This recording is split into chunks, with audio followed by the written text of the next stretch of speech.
Welcome to commerce multiverse.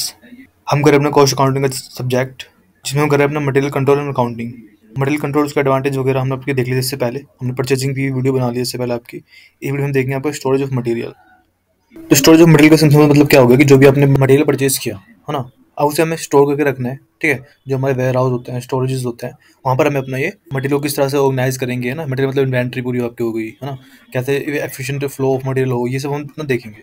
ठीक है, तो स्टोरेज ऑफ मटेरियल को हम आपका क्या कहते हैं, स्टोर कीपिंग भी कहते हैं, है ना। स्टोर कीपिंग मतलब क्या होगा, सिंपल आपको जो भी मटेरियल है उसको अपना स्टोर में रखना, है ना। किस तरह से उसकी मैनेजमेंट वगैरह होगी वो।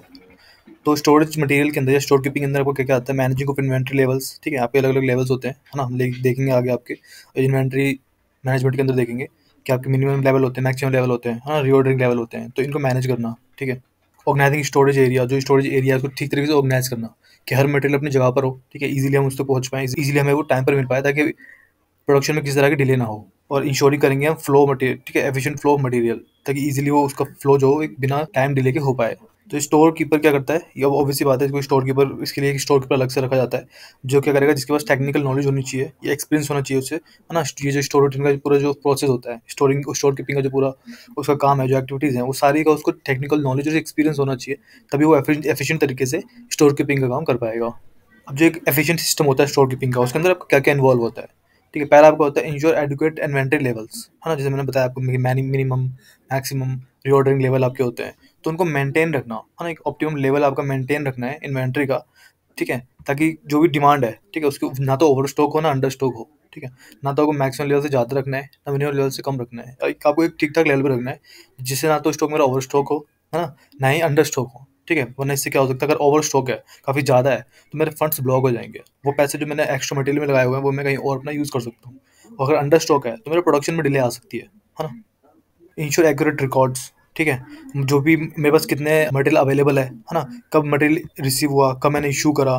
ठीक है, अलग अलग एडजस्टमेंट क्या हो रही है, अलग अलग स्टॉक लेवल्स, उन सबका एक रिकॉर्ड होना चाहिए, है ना। कितना अवेलेबल है स्टोर में मटेरियल वगैरह, वो सारा कुछ।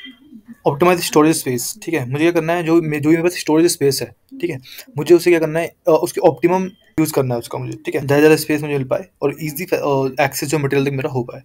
मिनिमाइज लॉसेस, जो भी आपका स्टोर कीपिंग सिस्टम होगा, वो ऐसा होना चाहिए जो आपके लॉसेस को मिनिमाइज कर दे, है ना। डैमेज को रोके, स्पॉइलेज को रोके आपके। ठीक है, चोरी या फायर वगैरह से, इन सब चीज़ों से आपको रोके, है ना, मिनिमाइज करे आपके लॉसेस को। इस तरह का सिस्टम आपके स्टोर कीपिंग का होना चाहिए। और हमें हेल्प करे किसमें, आपका ट्रैवल में, है ना। इजीली हम क्या कर पा रहे हैं, मटेरियल को देख पा रहे हैं। ठीक है, हमें इन्फॉर्मेशन मिल पा रही है, इजीली हम ले पा रहे हैं, वहाँ से वहाँ तक पहुँच पा रहे हैं, हमारा रीच इजीली है, कोई भी डिपार्टमेंट इजीली आपके पास आ सकता है। ठीक है, और इसके बाद आपके functions of store keeping. Store keeping का जो फंक्शन होता है, उसके अंदर आपके क्या क्या फंक्शन होते हैं, वो हम देख लेते हैं। आपका पहला फंक्शन होता है इन्वेंट्री कंट्रोल। ठीक है, पहला जो फंक्शन होगा स्टोर कीपिंग का, उसमें आपका क्या होता है कि जो भी आपके पास अलग अलग इन्वेंट्री लेवल्स हैं, जैसा अभी हमने ऊपर पढ़ा, मैं जो हमने ऊपर पढ़े आपको वो भी फंक्शंस में ऐड कर सकते हैं, है ना। जो हमने ऊपर पढ़े आपके क्या क्या रोल्स वगैरह होते हैं, वो सारे वो क्या फंक्शन लिख सकते हैं, एक ही बात है ना वो तो store keeper are responsible for maintaining accurate record of inventory levels. ठीक है, tracking the stock movement and conducting regular stock counts of audit and ensure that physical inventory matches the record inventory, कि जो आपने record कर रखी है अपनी books में। हाँ, जो भी आपके पास स्टोर लेजर वगैरह होगा, आपके पास बिन कार्ड्स वगैरह होते हैं, उनमें जो भी आपने इन्वेंट्रीज रिकॉर्ड की हुई है, क्या वो एक्चुअल जो इन्वेंट्री आपके पास अवेलेबल है, फिजिकल इन्वेंट्री आपके पास अवेलेबल है, उससे मैचेस करना। ठीक है, इन्वेंट्री कंट्रोल के अंदर आपको ये आएगा कि हाँ, जितना मेरे पास लिखा रिकॉर्ड है, उतनी ही अवेलेबल भी है स्टोर के अंदर। Receiving end inspection, store keeper जो है वो क्या करेंगे, मटेरियल को रिसीव करेंगे। ठीक है, जो भी इनकमिंग मटेरियल उसको रिसीव करेंगे, उसकी इंस्पेक्शन करेंगे, क्वालिटी क्वांटिटी उसकी चेक करेंगे, वेरीफाई करेंगे कि जो डॉक्यूमेंट्स में लिखा हुआ है कितना मटेरियल आया है, क्या उसका फिजिकल काउंट उतना है कि नहीं है ना, वो सारा वो देखेंगे। उनके अलग अलग नोट्स होते हैं, आपके अलग अलग बिल्स होते हैं, वो सब उन सबका रिकॉर्ड वो अपने पास रखेंगे। ठीक है, minimising storage handling and maintenance cost, जो भी मेंटेनेंस कॉस्ट है, जो भी स्टोरेज हैंडलिंग है, सबको मिनिमाइज करना, कम से कम कॉस्ट में मेंटेनेंस मेरी हो जाए, ये भी स्टोर कीपर अपना ध्यान रखते हैं। उसके बाद इशू। ठीक है, इशू हो गया आपका मटेरियल का, वो कैसे होगा, वो सिर्फ वही पर्सन कर सकते हैं जो एक ऑथराइज, जिनके पास ऑथराइजेशन है। ठीक है, कोई भी पर्सन आगे एंटर नहीं कर सकता आपके स्टोर के अंदर, ये उनको ध्यान रखना है आपका, सिंपल। और साथ ही साथ आपका जो भी मटेरियल है, ठीक है, वो आपको राइट क्वांटिटी में अवेलेबल हो। ठीक है, राइट स्पेसिफिकेशन के साथ और राइट टाइम पे अवेलेबल हो, ये भी ध्यान आपको रखना है अपने स्टोर कीपर को। अब जो आपके स्टोर होते हैं वो आपके तीन टाइप के होते हैं। पहला आपको होता है सेंट्रल स्टोर, फिर आपको होता है डिसेंट्रल स्टोर, और फिर आपको होता है सेंट्रल स्टोर विद सब स्टोर्स। ठीक है, सेंट्रल स्टोर मतलब क्या होगा, सिंपल स्टोर जिसमें आपका एक सेंट्रल अथॉरिटी है, सिर्फ एक सेंट्रल डिसीजन मेकिंग है उनके पास, एक सिंगल डिपार्टमेंट है जो सारा स्टोर का देख रहा है आपको, ना। जितने भी डिपार्टमेंट, जिसको भी जिस मटेरियल की जरूरत है, वो उसके पास आएगा, एक सिंगल अथॉरिटी के पास, सिंगल डिपार्टमेंट के पास, और उनसे अपना मटेरियल लेकर जाएगा अपने पास। ठीक है, डिसेंट्रलाइज्ड स्टोर्स क्या होते हैं आपके, हर डिपार्टमेंट का अपना अपना खुद का एक स्टोर है, उनके लोकल प्लेस जहाँ पर वो है, उनके पास अपना खुद का एक स्टोर है। ठीक है, वो उनका डिसेंट्रल स्टोर हो गया, है ना।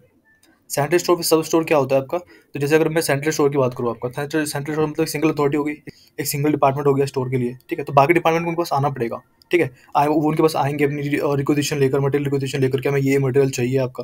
तो इससे आपको काफ़ी ज़्यादा टाइम लगेगा, है ना? टाइम लगेगा तो प्रोडक्शन में डिले आ सकती है, फिर आपको ट्रांसपोर्टेशन कॉस्ट ज़्यादा लग सकती है ना? तो अगर डिसेंट्रल स्टोर होगा, ठीक है? तो उनके पास एक सेम क्वालिटी की मटेरियल्स वगैरह अवेलेबल नहीं होंगी, है ना? या फिर वो ज़्यादा वेस्टेज कर सकते हैं मटेरियल्स का, ठीक है? ऐसी भी चीज़ें हो सकती है ना? तो इन सबको रोकने के लिए हम सेंट्रल खोलते हैं। तो इन दोनों को न्यूट्रल करने के लिए हम क्या करते हैं, सेंट्रल स्टोर खोलते हैं, फिर सब स्टोर, यानी कि सेंट्रल स्टोर तो आपका रहता ही है, साथ में हम कुछ सब स्टोर्स भी आपके ओपन कर देते हैं, आपकी जो अलग-अलग डिपार्टमेंट होते हैं उनके पास, जिनको ज़्यादा अमाउंट में मटेरियल नहीं होता, काफ़ी कम अमाउंट में मटेरियल होता है, ठीक है? एक सेंट्रल स्टोर होगा, साथ में कुछ सब स्टोर होते हैं, छोटे-छोटे स्टोर भी होते हैं, और मेन आपका सेंट्रल स्टोर ही होता है। उन सब स्टोर को मटेरियल कहाँ से लेना होता है, सेंट्रल स्टोर से उनके पास मटेरियल जाता है, फिर वो अलग डिपार्टमेंट्स के पास जाता है आपका, ठीक है? अब हम लोकेशन लेआउट की आपकी बात करें, ठीक है? लोकेशन लेआउट का मतलब क्या हो गया कि आपकी जो स्टोर है उसकी एक एफिशिएंट एक बढ़िया लोकेशन कौन-सी है ना? जहाँ से ईज़िली एक्सेस हो पाए आपके मटेरियल्स। और लेआउट का मतलब क्या होगा, जो भी उसका डिज़ाइन वगैरह है ना? जो भी मटेरियल है उसका इंटरनल डिज़ाइन कैसा है आपका, इंटीरियर कह लो आप, है ना? कि हर शेल्फ किस तरह से लगे होंगे आपके अलग-अलग तरह के, है ना? कहाँ पे कौन-सा मटेरियल होगा, किस तरीके से ईज़िली आइडेंटिफ़ाई कर सकें हम उनको, ठीक है? तो लेआउट का मतलब क्या हो गया, simple internal arrangement of placement of material inside the store, कि स्टोर के अंदर जो मटेरियल है वो उनकी प्लेसेस क्या-क्या है, किस-किस तरह पर उनको प्लेस करा हुआ है आपका, है ना? Management should keep in mind various important considerations before selecting the proper site of locating the store department, ठीक है? तो अगर लोकेशन आपको रखनी है तो वो काफ़ी सारी चीज़ें ध्यान में रखनी होती हैं, ठीक है? तो क्या-क्या है वो चीज़ हम देख लेते हैं। पहला आपको आता है एक्सेसिबिलिटी, है ना? कि जो भी आपके पास मटेरियल है, मतलब जहाँ भी आपने अपना स्टोर लोकेट किया है, वो ऐसी जगह होनी चाहिए जहाँ से ईज़िली हम आपके जो मटेरियल्स है उनको एक्सेस कर सकें, है ना? काफ़ी ज़्यादा डिले ना हो टाइम की, और ज़्यादा ट्रांसपोर्टेशन कॉस्ट वगैरह भी हमारी ना आए। स्टोरेज कैपेसिटी आपकी अच्छी होनी चाहिए, है ना? ऐसा स्टोर आपको अपना ओपन करना है जिसकी स्टोरेज कैपेसिटी काफ़ी बढ़िया है, ताकि हम कम कॉस्ट में आपके ज़्यादा से ज़्यादा मटेरियल को स्टोर कर पाएँ, और अच्छे खासे आपके जो इन्वेंटरी लेवल्स हैं उनको भी हम अपना स्टोर कर पाएँ, ठीक है? फिर आपको क्लाइमेट कंट्रोल, ठीक है? जो भी आपका लोकेशन होगी, उसका लेआउट होगा, वो ऐसा होना चाहिए जो आपके डिफरेंट टाइप्स ऑफ मटेरियल्स को आपका वो स्टोर कर पाए, है ना? क्लाइमेट के हिसाब से, क्योंकि अलग-अलग आपके सीज़न्स आते हैं, क्लाइमेट होता है आपका अलग-अलग तरह से, ठीक है? तो मटेरियल भी अलग-अलग तरह के होते हैं, हर मटेरियल को अपनी-अपनी एक कंडीशन चाहिए होती है रहने के लिए, है ना? कुछ मटेरियल आपके पेरिशेबल हो सकते हैं, जो टेम्परेचर से बहुत ज़्यादा इन्फ्लुएंस होते हैं, ठीक है? इस तरह के मटेरियल के लिए फिर आपके स्टोर भी इस तरह के होने चाहिए जो ईज़िली अडैप्ट कर पाए उस क्लाइमेट को। जैसे आपका टेम्परेचर हो गया, है ना? ह्यूमिडिटी लेवल्स हो गए, ठीक है? इन सबको कंट्रोल कर पाए, ताकि हमारा डैमेज वगैरह कम हो, है ना? डिग्रेडेशन इन्वेंटरी का कम हो, ये सब चीज़ें हमें ध्यान रखनी है आपका। फिर लेआउट की बात करें अंदर, तो जो भी आपके स्टोर है वो डिवाइड होना चाहिए किसमें, अलग-अलग रैक्स में, है ना? आपके जो अलग-अलग अलमीराज हो सकते हैं, बिन्स हो सकते हैं आपके, ठीक है? स्मॉल-स्मॉल सब डिवाइडेड हो सकते हैं। बिन्स क्या होते हैं आपके? बिन्स एक प्लेस होती है, ठीक है? जैसे आपके जहाँ पे क्या करते हैं, अलग-अलग मटेरियल्स को रखते हैं, उनकी कोडिफिकेशन करके, उनके क्या बैलेंसेस है, कितना रिसीव हुआ, कितना इसमें से इश्यू हुआ, वो सब उसके अंदर लिखा होता है ना? हम देखते हैं इनको हम बिन कार्ड्स भी इनके लिए हम इश्यू करते हैं, ठीक है? अलग-अलग बिन क्या होती है, बिन एक प्लेस होती है, ठीक है? जहाँ पर हम बिन कार्ड्स लगाते हैं, उन बिन कार्ड्स में पूरी इन्फॉर्मेशन होती है, कितना बैलेंस है, कितना इश्यू हुआ, ये सारी चीज़ें लिखी होती है, ठीक है? तो ये क्या होता है, एक स्पेस होती है जिसे हम अपना बिन कहते हैं, खाली जगह होती है एक आपकी, जहाँ पे मटेरियल रखा जाता है, and all been should be serial numbered, six आपके पास एक सीरियल नंबर होता है, ठीक है? तो इसका फॉर्मेट देख लेते हैं कैसा होता है आपका बिन कार्ड का। तो बिन कार्ड क्या होगा, सिंपल, आपका bin card is usually a small card और शीट पेपर। एक स्मॉल कार्ड एक शीट पेपर है, ठीक है? जो अटैच होती है आपका प्लेस से, हाँ, जहाँ भी आपका बिन है, बिन यानी वो प्लेस जहाँ पर आपने स्टोर करा हुआ है अपना मटेरियल, उस जगह को हम बिन कहेंगे, और वहाँ पर आपका बिन कार्ड लगाया जाएगा, ठीक है? जिसके अंदर क्या-क्या लिखा होता है आपका, इन्फॉर्मेशन होती है कि मटेरियल का कोड होती है, ठीक है? हम पढ़ेंगे आगे कोडिफिकेशन कैसे करते हैं मटेरियल का, वो सारा। फिर डिस्क्रिप्शन मटेरियल के बारे में, ठीक है? यूनिट ऑफ मेजर्स कि किस यूनिट में आपने मेजर किया हुआ है, and space to record the transactions, ठीक है? सारी चीज़ें लिखी होती है। ये आपके पास फॉर्मेट होता है बिन कार्ड का। हाँ, सिंपल सा आपका क्या होता है, मैक्सिमम लेवल क्या है, मिनिमम लेवल क्या है, ठीक है? रीऑर्डरिंग लेवल वगैरह क्या है, आपके यूनिट्स कितनी है मटेरियल की, ठीक है? किस मेजर यूनिट क्या है, वो सारी चीज़ें। फिर डिस्क्रिप्शन मटेरियल का, ठीक है? बिन बिन नंबर, बिन कार्ड नंबर एक आपका होता है ना सीरियल नंबर में, वो हो गया। लोकेशन कोड, ठीक है? स्टोर लेजर फोलियो वगैरह सारे हमारे होते हैं, ठीक है? स्टोर लेजर भी हम पढ़ेंगे आपका आगे, जो इन्वेंटरी सिस्टम पढ़ेंगे हम आपका, ठीक है? तो ये क्या-क्या होता है, आपके पास डेट होती है, ठीक है? फिर आपका जीआर नंबर होता है, क्वांटिटी, डेट, ठीक है? इशू के अंदर आ गई आपका सारा, ये रिसीव के अंदर था, सेकंड इशू के अंदर आपका डेट, फिर आपका रिक्वेजिशन नंबर, क्वांटिटी, है ना? बैलेंस कितना बचा आपके पास वो, और ये आपका होता है ऑडिटिंग के लिए, फिजिकल वेरिफिकेशन के लिए, है ना? कि फिजिकली कितने आपके बचे हुए हैं, तो डेट और इनिशियल्स, ये सारी चीज़ें आपकी लिखी होती है, ठीक है ना? तो बिन कार्ड का फॉर्मेट सिंपल सा होता है आपका। फिर कोडिफिकेशन और क्लासिफिकेशन की हम बात करेंगे, ठीक है? तो क्लासिफिकेशन का मतलब सिंपल सा आपको पता है, क्लासिफिकेशन तो मटेरियल का तीन तरीके से होता है आपका, raw material, finish goods, semi finish goods, है ना? और work in progress, semi finish and work in progress, ठीक है? तो ये सब आपको पता है क्लासिफिकेशन। कोडिफिकेशन का मतलब क्या होगा, सिंपल, उनको एक कोड प्रोवाइड करना, जो मटेरियल है उनको अलग-अलग हम कोड देते हैं ताकि इजीली उनको आइडेंटिफाई कर सकें। तो कोडिफिकेशन इन्वॉल्व करता है assigning a unique code or identifier to each item in the inventory, ताकि इजीली हम आइडेंटिफाई कर पाएँ कि भाई ये जो मटेरियल है किस कैटेगरी का है, है ना? जो हमें चाहिए कि वही है कि नहीं है, ठीक है? अगर कोड्स होंगे ना तो ईज़ी हमें होगा उसे अंडरस्टैंड करने में, ठीक है? बड़े-बड़े लंबे-लंबे डिस्क्रिप्शंस नहीं लिखे हुए मैंने उसके, कोड दे दिया है, उस कोड से मैं समझ जाऊँगा कि हाँ, ये मटेरियल इस ये ज़रूरत है अपने प्रोडक्शन के लिए, ठीक है? पर्पज़ क्या होता है आपका सिंपल सा, प्रोवाइड अ स्टैंडर्डाइज़्ड मेथड, ठीक है? एक स्टैंडर्डाइज़्ड मेथड प्रोवाइड करना to identifying the and tracking the material, ठीक है? ताकि ईज़िली उसको मैं आइडेंटिफाई कर पाऊँ, which help prevent error and confusion, ताकि मेरे को किसी तरह का एरर या कन्फ्यूजन ना हो, है ना? डिस्क्रिप्शन में कन्फ्यूजन हो सकती है आपको शायद, लेकिन कोड आपके पास है तो आपको पता है कि हाँ 02 है तो आपका ये है, 05 है तो आपका ये मटेरियल है ना? तो टाइप्स किस-किस तरह से करते हैं कोडिफिकेशन वो देख लेते हैं आपका। तो ये आपके 3 तरीके से होते हैं। पहला आपका होता है न्यूमेरिक कोडिफिकेशन, फिर अल्फाबेटिक कोडिफिकेशन और अल्फान्यूमेरिक, ठीक है? 3 तरीके से हम क्या करते हैं कोडिफिकेशन करते हैं। न्यूमेरिक में क्या होगा, सिंपल सा एक नंबर हम असाइन करते हैं जो भी मटेरियल होता है उसको, ठीक है? उस नंबर से हम क्या करते हैं उसको कोड करते हैं, ईज़िली आइडेंटिफाई कर लेते हैं। जैसे एग्जांपल के लिए मान लीजिए हमने आपको एक ये न्यूमेरिक कोड है आपको, ठीक है? पूरा नंबर से हम यूज़ करेंगे तो 20406 ये क्या हो गया, न्यूमेरिक कोडिफिकेशन हो गई, सिंपल नंबर्स असाइन कर दिए मैंने। अब इसमें भी आपके सब पार्ट्स हो सकते हैं, है ना? एग्जांपल के लिए मतलब वो अलग-अलग डिपेंड करता है ऑर्गेनाइजेशन के ऊपर, ठीक है? यहाँ पर मैं यूज़ कर सकता हूँ आपको, जैसे 20 हो गया, 20 को मैं क्या कह सकता हूँ, कुछ स्टील वगैरह से रिलेटेड कोई चीज़ हो सकती है ना? फिर 40 मान लो, 40 मैंने किसी अदर आइटम के लिए यूज़ कर लिया आपका, कि फिनिश गुड्स है ये मेरे सारे, ठीक है? या कुछ और 6 हो गया, 6 में कुछ और कोड दे सकता हूँ आपका, कुछ केमिकल गुड्स वगैरह हैं ये ना, केमिकल रिलेटेड कोई चीज़ है, आइटम है, तो इस तरीके से मैं कोडिफिकेशन कर सकता हूँ आपका नंबर्स से सिंपल।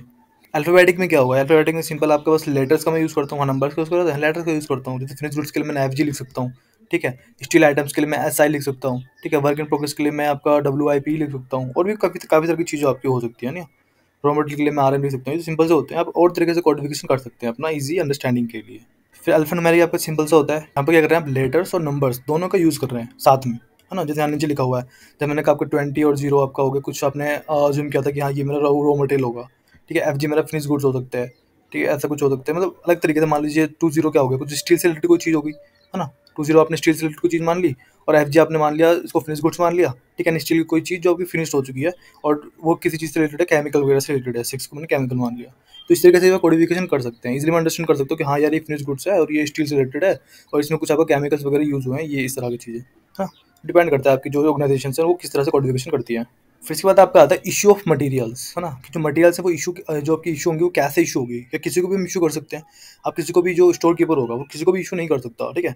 आपको क्या होगा, एक ऑथराइज्ड रिक्विजिशन चाहिए। जब तक आप एक ऑथराइज्ड मटेरियल रिक्विजिशन नहीं लेकर आएंगे, स्टोर कीपर तब तक क्या करेगा, आपको मटेरियल इशू नहीं करेगा, ठीक है? तो मटेरियल जो रिक्विजिशन होती है आपकी, ये नीचे फॉर्मेट है, फॉर्मेट देखेंगे हम। इसकी जो ये फॉर्मेट है, इसकी 3 कॉपी बनाई जाती है, ठीक है? इसका ट्रिप्लिकेट यानी 3 कॉपी इसकी होती है। एक कौन रखता है, एक आपका वो डिपार्टमेंट जिन्होंने मटेरियल रिक्विजिशन रखी है वो रखती है अपने रेफरेंस के लिए।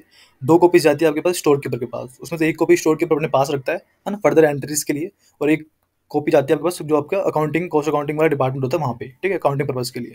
तो फॉर्मेट काफ़ी सिंपल सा है आपका ना, जो भी डिपार्टमेंट है, जिन्होंने बनाया है कोई रिक्विजिशन, जिनको चाहिए मटेरियल, वो इसका नंबर होता है, मटेरियल रिक्विजिशन नंबर चाहिए आपको, डेट चाहिए, ठीक है? किस जॉब, किस वर्क में, क्या किस प्रोडक्ट में आपको मटेरियल लग रहा है, वो उसकी डिस्क्रिप्शन वगैरह, नाम वगैरह।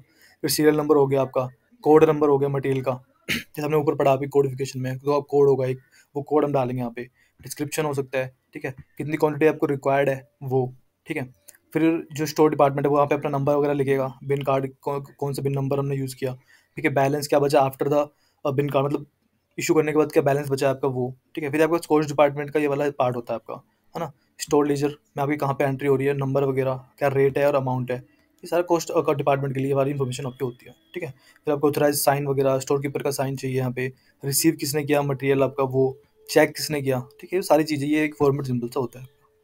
फिर इसके बाद आपका सिंपल सा होता है बिल्स ऑफ मटेरियल, है ना? बिल ऑफ मटेरियल का क्या मतलब हो गया, ठीक है? Bill of material is a standard list of all material required for a particular work order job और प्रोसेस, ठीक है? कोई भी पर्टिकुलर जॉब के लिए, है ना, कोई भी मान लो कोई प्रोडक्ट आप बना रहे हैं, प्रोसेस है आपको बनाने का, तो उसमें जो भी मटेरियल लग रहे हैं उसकी टोटल एक लिस्ट होती है कि हाँ ये मटेरियल लगने वाला है, सारा मटेरियल, उसको हम कहते हैं बिल्स ऑफ मटेरियल, ठीक है? Different different kinds of material आपके लग रहे हैं किसी जॉब के अंदर, तो बिल्स ऑफ मटेरियल के अंदर आपको वो आ जाता है। अब मान लो कभी कभी आपके पास क्या हुआ, काफ़ी ज़्यादा एक्स्ट्रा इशू हो गया ना, काफ़ी ज़्यादा एक्स्ट्रा आपके पास आ गया, ठीक है? आपने मंगाया कुछ और था लेकिन आपके पास काफ़ी ज़्यादा क्वांटिटी में मटेरियल आ गया, ठीक है? तो अब क्या करें उसका हम, है ना? तो सिंपल क्या कर सकते हैं, जैसे मान लीजिए स्टोर डिपार्टमेंट ने आपको ज़्यादा इशू कर दिया आपके पास मटेरियल, तो हम 2 तरीके से उसको ट्रीट कर सकते हैं। पहले या तो हम उसको रिटर्न कर दें पूरा, ठीक है? रिटर्न जितना भी सरप्लस था उसको हम रिटर्न कर देंगे स्टोर डिपार्टमेंट को आपको वापस, ठीक है? या फिर हम दूसरे तरीके से क्या कर सकते हैं, ट्रांसफर कर सकते हैं मटेरियल को, है ना? हो सकता है जो मटेरियल मुझे मिला है वो किसी अदर डिपार्टमेंट को उसकी ज़रूरत हो, है ना? अपने अपने जो भी उनकी जॉब प्रोसेस है उसमें उनको वो काम आ सकता है मटेरियल, ठीक है? तो मैं उनको ट्रांसफ़र कर सकता हूँ एक डिपार्टमेंट से दूसरे डिपार्टमेंट पे, या फिर एक जॉब से दूसरी जॉब पे उसे ट्रांसफ़र कर सकता हूँ मैं अपना, है ना? जो मतलब जो भी आपका प्रोडक्शन प्रोसेस चल रहा है या जहाँ भी आपकी ज़रूरत है उस मटेरियल की। ठीक है। तो अगर सरप्लस है तो दो तरीके से ट्रीट होगा, या तो मैं उसे रिटर्न कर दूंगा सरप्लस को वापस आपका स्टोर कीपर, जो भी स्टोर आपका डिपार्टमेंट है वहाँ पे, या फिर ट्रांसफर कर दूंगा मटेरियल को एक जॉब से दूसरे जॉब पर, है ना, एक डिपार्टमेंट से दूसरे डिपार्टमेंट पर। तो ये तो सिंपल आपका स्टोरेज ऑफ मटेरियल। ठीक है। नेक्स्ट जो वीडियो होगी इसमें पढ़ेंगे आपका इन्वेंट्री सिस्टम जो होते हैं अलग अलग आपके, वो सारे पढ़ेंगे। उसके बाद हम पढ़ेंगे अपने मेथड्स क्या होते हैं इन्वेंट्री में, जो मटेरियल मेजर करने के, है ना। अभी के लिए इतना ही। Thank you for watching.